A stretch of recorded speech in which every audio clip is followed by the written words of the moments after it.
প্ৰিয় বন্ধুসকল, আজি আমাৰ মাজত উপস্থিত আছে আমাৰ সকলোৰে মৰমৰ জুবিন গাৰ্গ, যাৰ পৰিচয় দিয়াৰ কোনো প্ৰয়োজন নাই।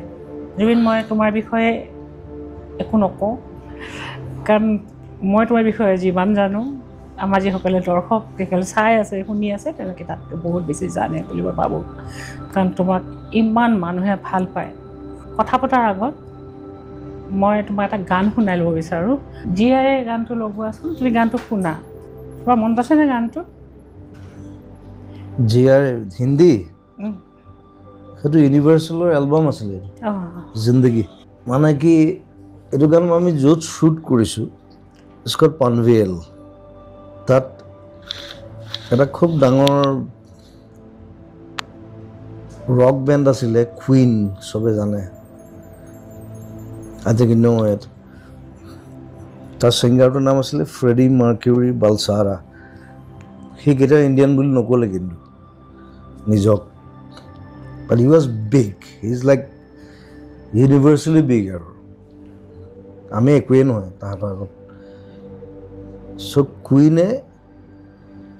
কুইনৰ যিটো ছিংগাৰ ফ্ৰেডি মাৰ্কিউৰি বালচাৰা, ফ্ৰেডিয়ে যিখন স্কুলত পঢ়িছিলে তাৰ সন্মুখত মই শ্বুটিং কৰিছোঁ।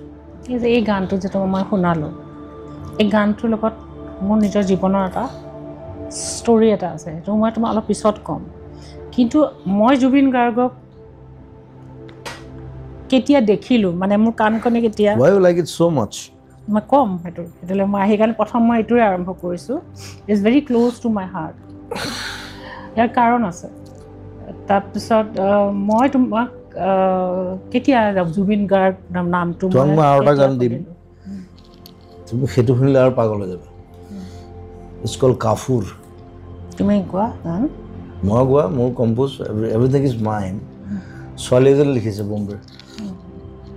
It's called কাফুৰ। কাফুৰটো কি আমাৰ? কাফুৰটো আমি যিটো কফুৰটো খাওঁ যে সেইটো উৰি যায়, এইটো উৰি যায়। তাই লিখি দিলে, হুৱা তেৰা দিল কাফুৰ জৈছে, হুৱা মেৰা দিল কাফুৰ ৰে। মোৰতো পাগল হৈ গ'ল। মোৰ সেই ছোৱালীজনী বিৰাট ধুনীয়া লিখে এইটো, খালি তাইক বহুত কামুৰিব লাগে তেতিয়াহে লিখে। তাইক মানে এটা গান লিখাবলৈ মানে তাইক 3 মাহমান কামুৰিব লাগিব, নহ'লে লিখে। ক'ত থাকে তাই? তাই বম্বেত থাকে, বাট শ্বি ইজ নট প্ৰফেশ্যনেল। তাইক ক'ব লাগিব, তাই তেতিয়া কাফুৰটো লিখি দিয়ে।